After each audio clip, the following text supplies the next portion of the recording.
Do you think it's easier to be a Christian today or 200 years ago, 100 years ago? What do you think? I think 100, 200 years ago. Why do you think?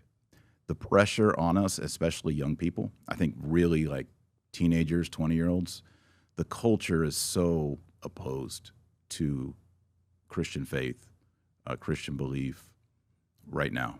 Wouldn't that make it harder today than 200 years ago? Oh, yeah, that's what I meant. Sorry. Oh, you meant it's harder today than before? Harder today. Okay. Harder so today.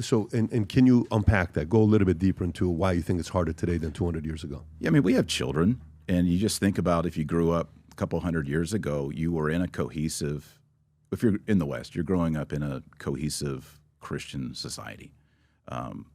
Your school, your teachers, your friends, your family, your community, they probably all go to the same church or similar churches. And that has an effect on culture, and it has effect on families. I feel now, especially with young people, we're swimming upstream.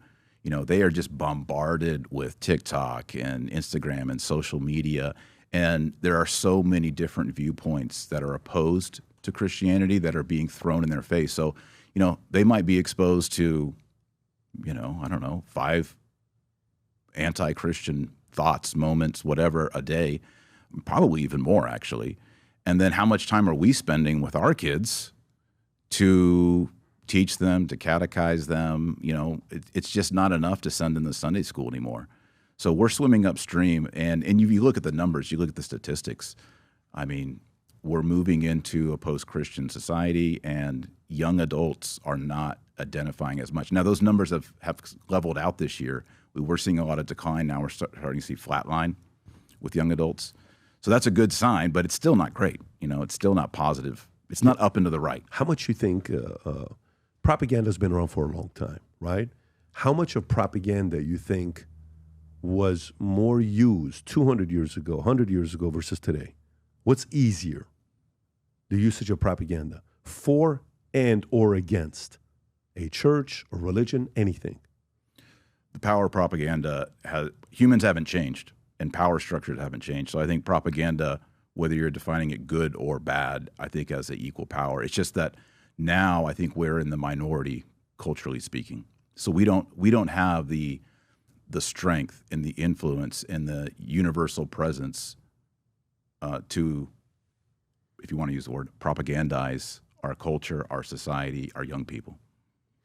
Yeah, I wonder if today, if I'm the enemy, and if I am China, and I'm going to confuse the crap out of the kids in America, Christianity, faith, whatever, maybe it's so easy to do. It's not hard to do through TikTok, Instagram, all that stuff. So I think the tools to use propaganda to confuse, to divide, to pin parents against kids, it's a lot easier to be used today. And they're so distracted. They're so distracted with the amount of distractions I have today to keep my head down and read a book versus there's an article that came out from ChatGPT and MIT. I don't know if you saw this or not. MIT did a study on the power of ChatGPT and what it prevents you from doing. Do you have that, Rob? If you can pull, it just came out 3 weeks ago. Yeah, right there. ChatGPT may be eroding critical thinking skills according to a new MIT study, and it says it does a few things. The findings they had is the lowest brain engagement based on this EEG scan that they found across 32 regions. Of the 3 groups, ChatGPT, Google, and Search, and no tools. The ChatGPT group showed the weakest overall brain activity, which they're no longer like, what do you think? What do you think? Right? They're going straight to ChatGPT. And they kind of explain the mental laziness, soulless writing, poor memory retention, highest engagement from non-AI users. So not using AI, it's easier to have a conversation with them versus the guys that are just going straight on ChatGPT. Google outperformed ChatGPT. Loneliness correlation, programmers also affected. Children at greatest risk because they're using it a little bit more closely. Comprehension failure. I'm just wondering, the enemy you have today of bringing people to the Christian church, whether it's Catholics, whatever it is, non-denomination, the enemies today, how different are those enemies than they were even 20 years ago, 50 years ago, 100 years ago? We know St. Paul says that our enemies are not flesh and blood, but they're the evil principalities, the spirits of darkness. So I think ultimately our enemies is something metaphysical, something preternatural. And we're in a moment where, again, it's not just propaganda against us. It's actually, as the study shows, it's reducing critical thinking, which just makes people weak. It makes them, they're now the prey, and it's easier to get them. And it's just like working out. I just saw your amazing gym in here. If you don't work out, you get flabby, you get soft, you can't lift as much, you can't run. If you stop thinking and you actually have ChatGPT doing your thinking for you, what's going to happen to your mind? It's going to become weak. And then that just opens you up to propaganda of the negative sort. How do you fight? How does the church fight against that? How do priests, pastors fight against that? Well, I've been thinking about that a lot the last couple of years. I wrote this new book, Christian Patriot, 12 Ways to Create One Nation Under God. And it gives 12... We have the link below for people that want to go place the order. It's going to be in the description and in the chat. Please continue. Thank you for that. I give 12 strategies, and a lot of it has to do with understanding culture, and that being a Christian is not simply about me and Jesus, my personal relationship with Jesus. That's very important. It needs to be there. There needs to be that faith commitment. There needs to be that daily life. But we also, as Christians going all the way back for 2,000 years, there has always been the element of leaven within the society, lifting up the society. And if you look over the last 2,000 years, where did the universities come from? The church, hospitals, the Catholic Church, orphanages, every single human rights, right? Dignity of women, all of these things come. How? How did that happen? Christians were making a positive impact on society. It wasn't just about going to church. It was about transformation of the person, but transformation of the society. So there's actually a theology of being a citizen, of being a patriot. And it's not just about imposing a faith on a culture. There might be examples of that in history, but in general, it was, we are providing truth, light, love, redemption, salvation. That's attractive to people. And then you implement that in cultural ways that make a huge impact on people. And I think really since World War I, World War II, I talk about it in the book, people have sort of bought into this false deal where after World War II, they're like, hey, we don't want to have any more of these like strong dogmatic beliefs. Look what happened. We had World War I, World War II. You just keep your beliefs in your closet, keep them out of the public square, and then you just pray, and then we're going to have this rational, neutral space in politics, in culture, in film, and art. Woodrow Wilson era? Yeah, exactly. Right. And Christians are like, okay, we'll take that deal. But what we didn't realize is there's a new secular religion. They say they're not a religion, but they have their own dogmas, they have their own clergy, they have their own feast days, they have their own parades, they're at your library reading books. They have a huge religious apparatus. And they say, we're not a religion, Right. But they are the new secular religion. And that began to take root probably in the 50s, 60s.